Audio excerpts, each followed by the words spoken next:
Hai, Rizky di sini. Di tahun 2021, laptop dengan layar OLED itu paling murah berapa sih?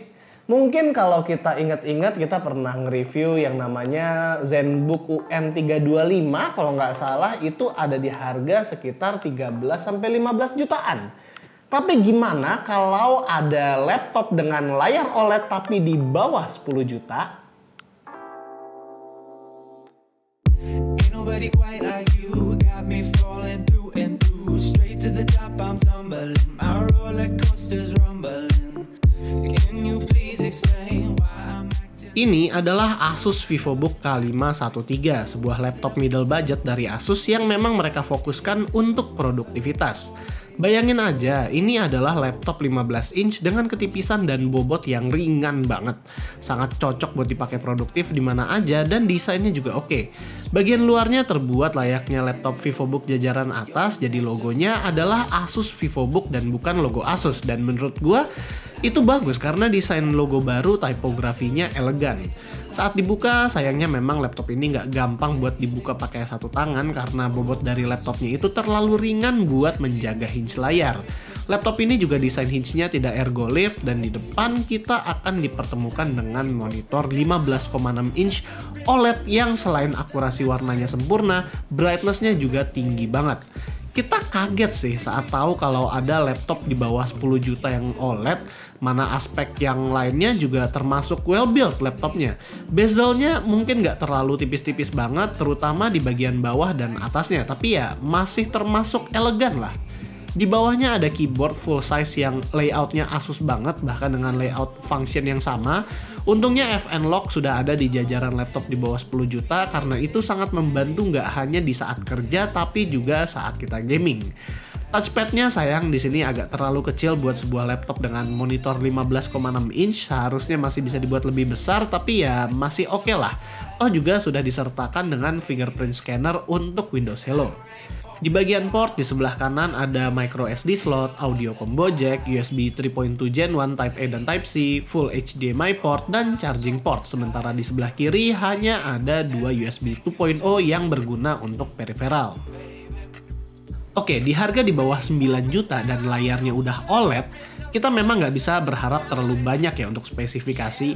Prosesor dari laptop ini memang masih Core i3 Tiger Lake dan hanya ditemenin dengan 4GB RAM. Lalu juga SSD-nya masih 256GB, namun buat pekerja yang nggak terlalu butuh spek tinggi-tinggi banget, laptop ini udah oke kok. Di Cinebench R15 Core i3 itu nggak terlalu ketinggalan banget kalau kita bandinginnya dengan Core i5 Tiger Lake dengan Iris Xe. Namun ya kalau misal dibanding dengan Core i7, memang nggak sebanding lah. Konsistensinya juga lumayan, skor dari Cinebench R15 itu stabil banget bahkan setelah kita run 5 kali. Skor 3D Mark Firestrike ataupun Time Spy nggak terlalu baik skornya, tapi ya di harga segini masih bisa dibilang lumayan lah. Software produktivitas masih bisa dibilang usable karena saat kita mencoba Adobe Premiere Pro, video 4K yang biasa kita tes render, memang nggak terlalu cepat untuk render time-nya, tapi masih termasuk oke lah, masih di bawah 10 menit. Dan juga Blender yang bisa masih ngerender BMW 27 di durasi yang cukup singkat, itu menurut kita masih oke buat sebuah laptop yang tipis. Masuk ke gaming, beberapa game yang ringan memang belum bisa dimainkan dengan frame rate yang stabil, apalagi kalau udah ngomongin game yang berat. Kayak Valorant aja kita bahkan nggak bisa benchmark laptop ini karena frame drop yang terlalu sering. Namun, karena ini adalah laptop Intel Tiger Lake yang pastinya performa antara dual channel dan single channel RAM itu berbeda banget, kita akan tes ulang gamingnya dengan satu keping RAM lagi, alias RAM-nya akan menjadi 8GB dual channel, mumpung laptop ini punya satu slot SODIMM yang masih bebas. Di game-game macam Dota 2, Valorant, bahkan Banished, kita sekarang bisa mainin dengan frame rate yang tinggi walaupun dengan setting rata kiri. Ini bener-bener beda dengan yang single channel. Yang bagus adalah game-game yang sudah support dengan FSR seperti Evil Genius 2. Di sini kita bisa mainkan bahkan dengan settingan yang cukup tinggi asalkan mempunyai setting FSR di balance. Dan buat suhunya, laptop ini bisa dibilang adem banget karena suhu CPU-nya nggak nyampe 90 derajat Celcius dan bahkan suhu surface-nya juga termasuk adem parah. Ini berkat prosesor yang performanya memang tidak terlalu tinggi, makanya suhunya jadi adem. Walaupun di pengujian kita menggunakan Adobe Premiere, tapi usage yang asik banget dilakukan di laptop ini adalah graphic designing. Karena kualitas layar yang bagus, main Photoshop untuk ngubah-ngubah warna dari sebuah foto enak banget di sini. Ataupun kalau mau bikin PowerPoint yang atraktif di mata, laptop ini masih oke kok performanya out of the box. Apalagi kalau memang belum ada rencana untuk upgrade RAM, asalkan nggak terlalu multitasking banget, tas-tas ringan tersebut masih oke. Tapi kalau misal mau dipakai kerja berat seperti ngedit video ataupun sampai ke yang memakar power dari integrated GPU, kita sarankan untuk langsung upgrade RAM-nya ke dual channel. Battery life-nya juga termasuk panjang, laptop ini bisa tahan lama banget asalkan brightness-nya di 25-50% aja.